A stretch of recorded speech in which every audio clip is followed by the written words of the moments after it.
Practice test number 1. Section 1, Listening Comprehension. In this section of the test, you will demonstrate your ability to understand conversations and talks in English.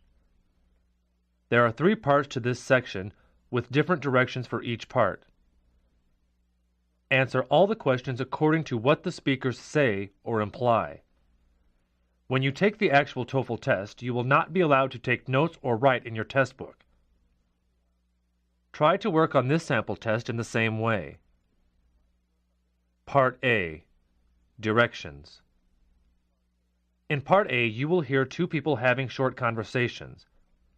After each conversation, you will hear a question. The conversations and questions will not be repeated. After you hear a question, read the 4 possible answers and choose the best answer.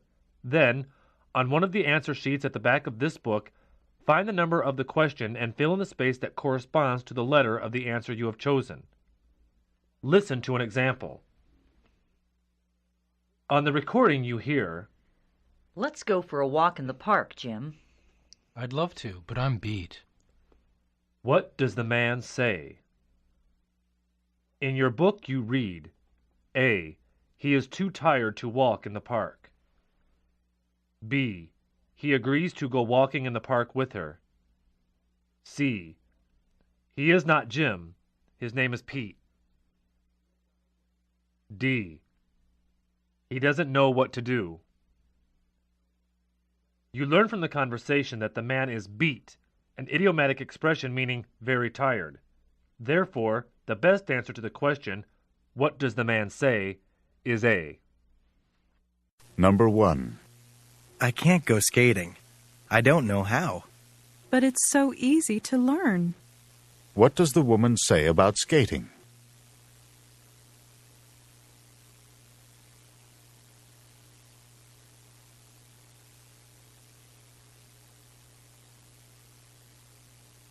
Number 2. What did you think of that literature class? It wasn't exactly interesting. What does the man say about the class?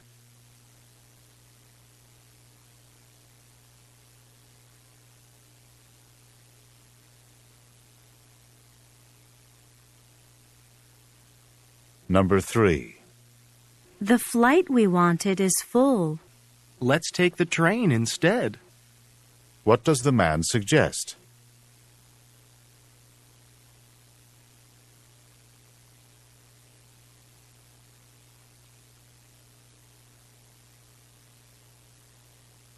Number 4. Do we need to fix supper for the children? I already gave them their supper. What does the woman say about the children?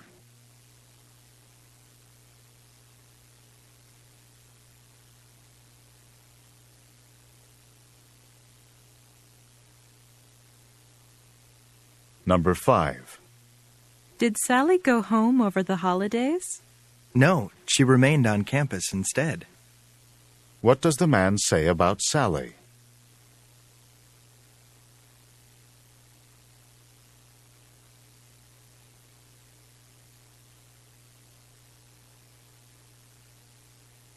Number 6. What should I do for this sore throat and cough? I'm going to prescribe some medication, and then you should return to my office next week. Who is the woman most likely to be?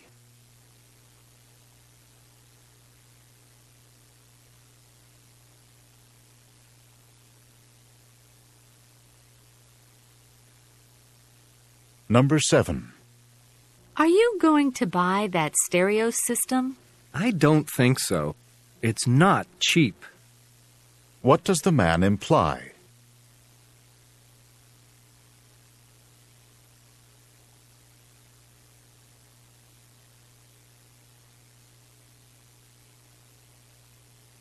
Number 8. I just can't play that song very well. Try it over again from the beginning. What does the woman want the man to do?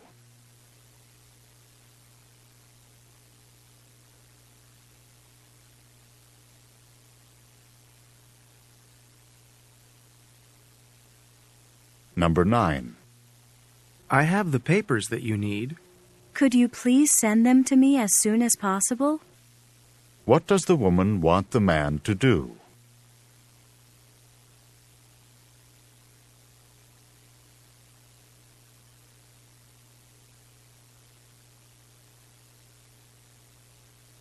Number 10. It's difficult to work and go to school at the same time. You can say that again. What does the man mean?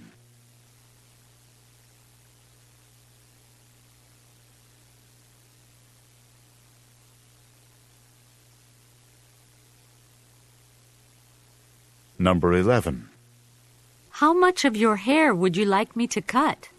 Please take a little off the top and sides. Where does this conversation probably take place?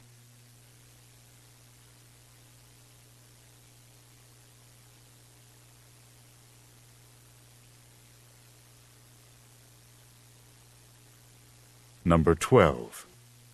Eve, you look so cheerful today. I'm happy that it's not raining. Why does Eve look cheerful?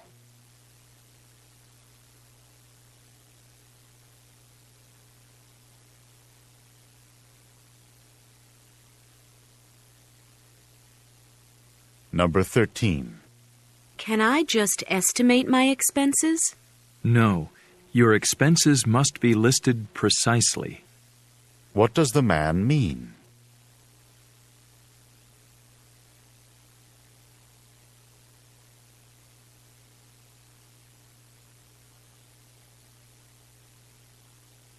Number 14.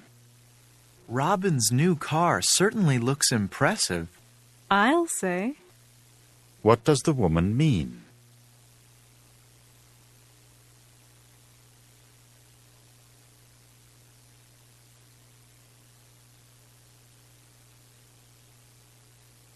Number 15. Have you noticed Wanda's desk? Yes, it's always so messy. What does the man mean?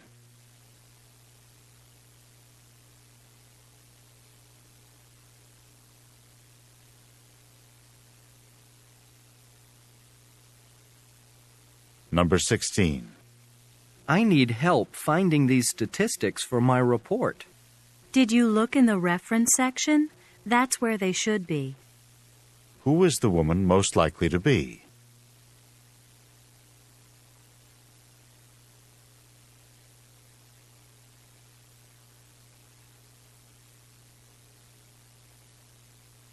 Number 17. I'm not very good with these new computer programs. Why don't you take a computer class? What does the man suggest?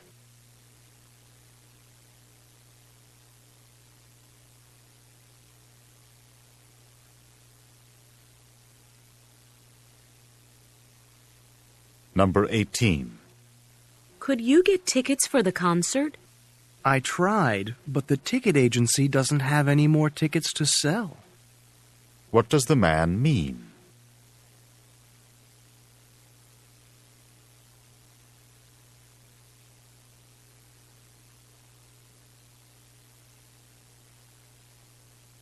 Number 19. What did Lou want to know? He asked why I dropped out of school. What does the woman say about Lou?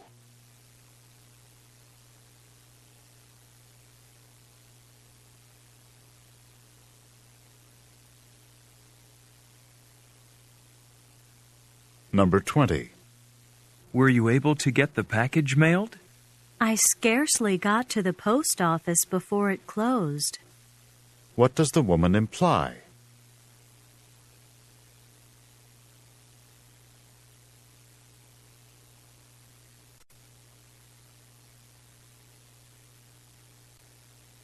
Number 21. I can't believe you didn't apply for the position at the bank. Only this morning 2 new people were hired. I think I missed the boat.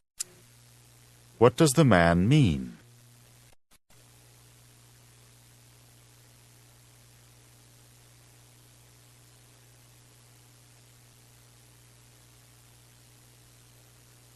Number 22.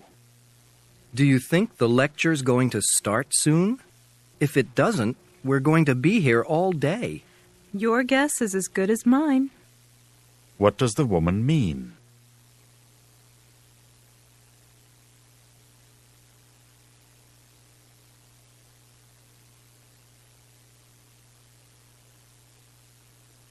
Number 23.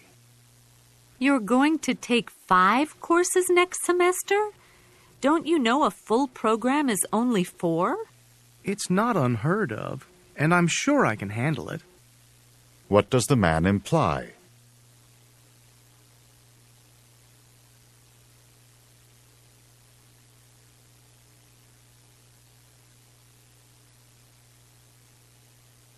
Number 24.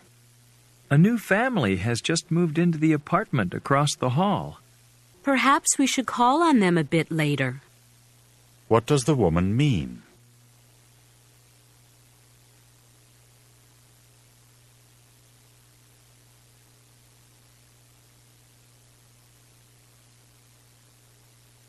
Number 25. I saw that the police officer stopped you. Did he give you a ticket? If he'd given me a ticket, I'd be a little unhappier. What does the man mean?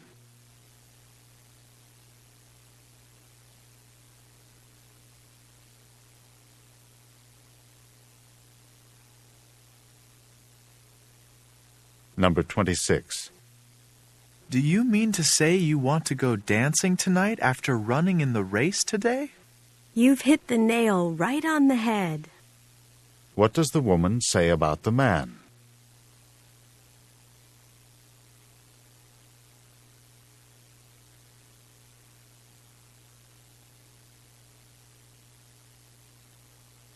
Number 27.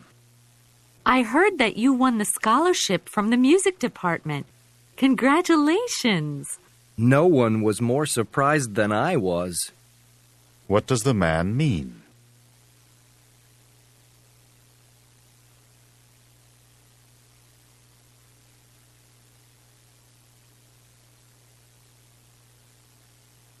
Number 28. The history exam's tomorrow, and I think it's going to be pretty hard. Oh, I guess I'll have to brush up on a few dates before then. What does the man mean?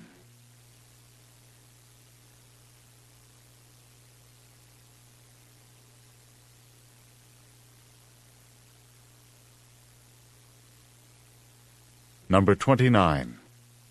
What do you think of this suit? Does it look right for the wedding? So you have decided to go. What had the woman assumed about the man?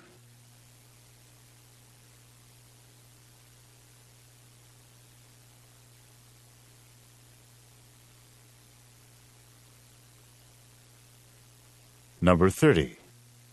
What happened to you? You don't look so good.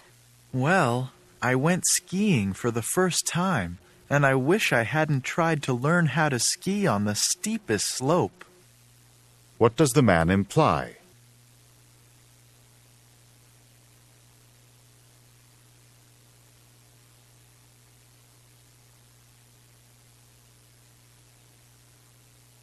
The program continues on the next CD. Questions 31 through 34. Listen as two friends discuss an arts and crafts fair. How would you like to go down to the park this afternoon? To the park? What's going on there? Would we just be walking around or sitting and relaxing or what? There's a wonderful arts and crafts fair going on, so the park's going to be pretty crowded. We won't be able to relax, but we should see a great arts and crafts fair. An arts and crafts fair? Yes, an arts and crafts fair. It's an annual event here, and it's really popular. Artists from around the area bring a lot of their artwork and crafts and display them in the park. You can just walk around and look at the crafts if you want, or you certainly can buy things that you like, or you can just people watch. Oh, I don't know much about arts and crafts. What kinds of things will there be? Oh, all kinds. Paintings, pottery, jewelry, woodworking, leather goods, all kinds. Which kind do you prefer? I like all of it, but I guess I will probably spend most of my time looking at jewelry. There are always handmade silver items and lots of interesting stones. Do you think you'll just be looking? Or are you going to take your wallet with you to the park? Oh, I always start out just looking, but in the end, I'm sure I'll need my wallet. Number 31. Where does the Arts and Crafts Fair take place?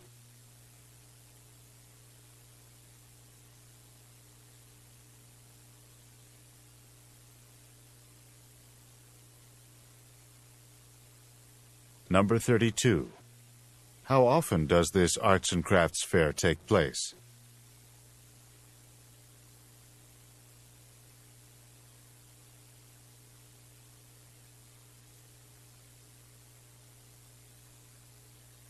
Number 33. What would probably not be found at the Arts and Crafts Fair?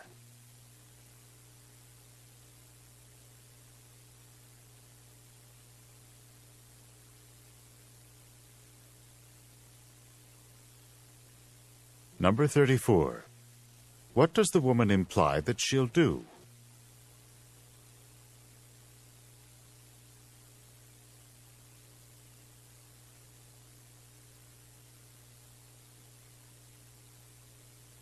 Questions 35 through 38.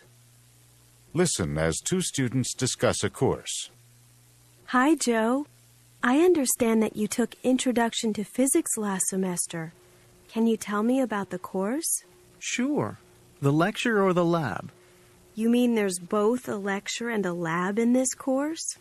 Actually, there are 3 lectures each week and 1 lab. Do I have to take both the lecture and the lab? The lecture doesn't sound too bad to me, but I know I don't want to spend my time in the lab. Well, you're going to have to spend some time in the lab if you want to take physics. It's required that you take the 2 of them together in the same semester. When do the lectures and lab sessions meet? The lectures are 3 times a week, on Monday, Wednesday, and Friday mornings for 1 hour each day. Then you must also take the lab on either Tuesday or Thursday from 1 o'clock to 5 o'clock. For 4 hours? Does it really take 4 hours each week to complete the physics lab? Oh, usually it takes more than 4 hours, and then you have to go home and write the lab report. There's a lab report every week? Yes, indeed. Usually about 10 pages worth. A 10-page lab report every week, in addition to more than 4 hours in the lab? Oh, and don't forget the lectures and all the reading assignments and exams. This does not sound like a fun course to me. Interesting, maybe, but fun, no. And a lot of work, definitely. Number 35. Why does the woman want to talk to Joe?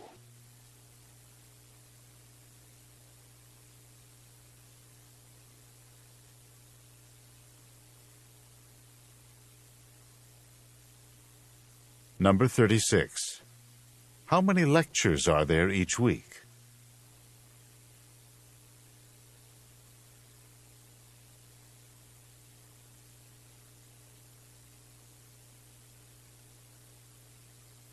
Number 37. How many hours is the lab each week?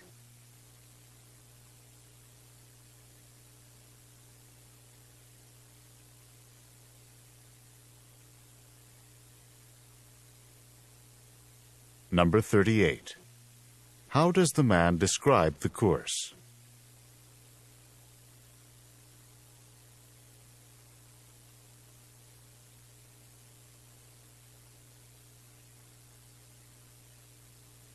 Questions 39 through 42. Listen as a professor discusses a term paper assignment. That's the end of today's lecture. However, before you leave, I'd like to make sure that everything is clear about the term papers that you're working on. The term paper should be almost finished now. I hope you've been working hard on them for the last 2 months. I can assure you that it's quite clear to me when students try to do all the work on their term papers at the last moment. There are 2 important things that I'm very strict about. 1, the due date, and 2, the length of the paper. The term papers are due next Tuesday by 5 o'clock without fail. I see some unhappy faces out there, but the deadline is absolute. You've had the assignment for 2 months, so I see no need to extend the deadline. I will not accept any papers after 5 o'clock Tuesday. And needless to say, you will receive a failing grade if the paper isn't turned in on time. As far as the length is concerned, the papers should be 10 to 12 pages long. This means that the papers should not be shorter than 10 pages and should not be longer than 12 pages. Don't think that you can improve your grade on the term paper by turning in 20 or 30 pages. Please be very careful about the length of your paper and be sure to get it in on time. Number 39. When does the talk take place?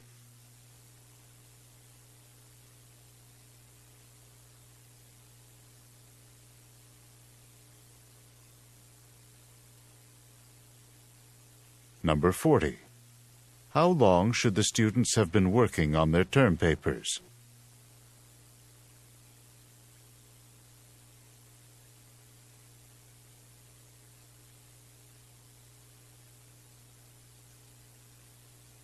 Number 41. What time are the papers due?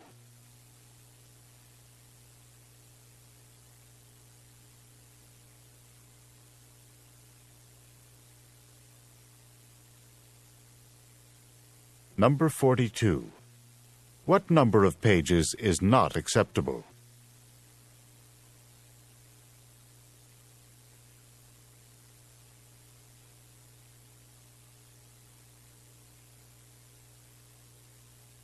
Questions 43 through 46. Listen to a description of the job of smoke jumper.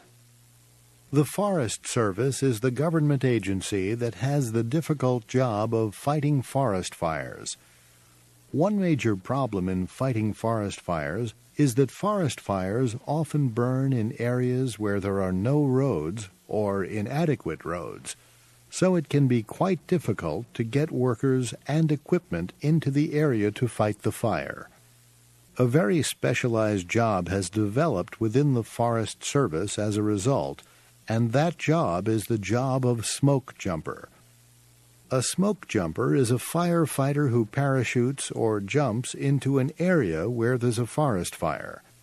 It's necessary to use smoke jumpers to fight a fire when the fire occurs in an area without roads. If there are no roads, the only way to get firefighters into an area quickly is for them to parachute in. After the smoke jumpers parachute into an area around a forest fire, they work on the ground to fight the fire. They may spend several days fighting the fire, and they often have to work long hours without adequate heavy equipment to battle the fire. Then, when that work is done, the only way to get out is to walk.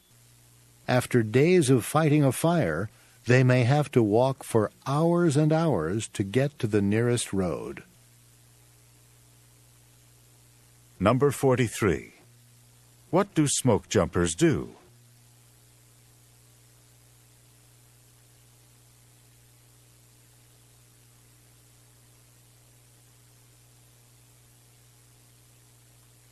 Number 44.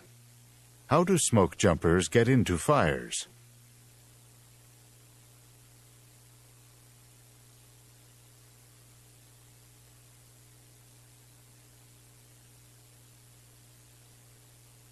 Number 45. When must smoke jumpers be used to fight a forest fire?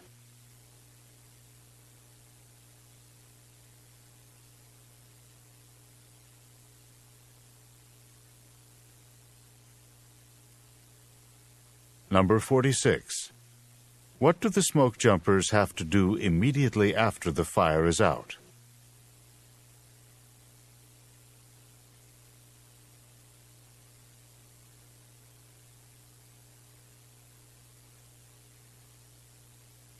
Questions 47 through 50. Listen to a lecture by a university professor. Everyone, please take a seat because the lecture is about to start. The topic for today is glaciers, those huge blocks of ice that are found in the northernmost and southernmost parts of our world. Glaciers can be thousands and thousands of years old, and scientists are able to learn a lot by studying these ancient glaciers. The first thing that scientists can determine when studying a glacier is its age. In fact, it's very easy for scientists to learn exactly how old a particular glacier is from the number of layers in the glacier. Scientists drill into the ice, and then they just count the layers in the glacier, and from this they can determine the glacier's age. In addition to learning the ages of glaciers, scientists have also been able to learn a lot about the Earth's past by studying glaciers. For example, something that you might not have thought about is that glaciers can be used to determine a tremendous amount about volcanoes in the past. Sometimes there's some volcanic dust in one layer of the glacier. By measuring where the volcanic dust occurs in the glacier and how much dust exists, scientists can determine how many years ago a volcano erupted on Earth and get an approximate idea of the strength of the volcano. That's all for today. For the next class, you should read the next chapter in the textbook. Number 47. In which course would this lecture most probably be given?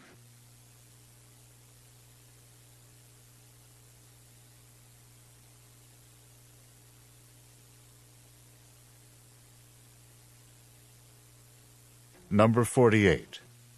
How do scientists determine the age of glaciers?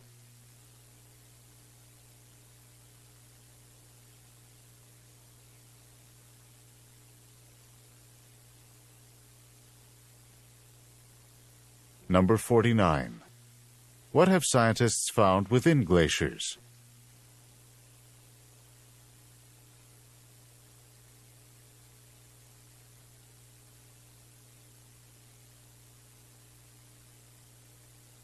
Number 50. What should the students do for the next class?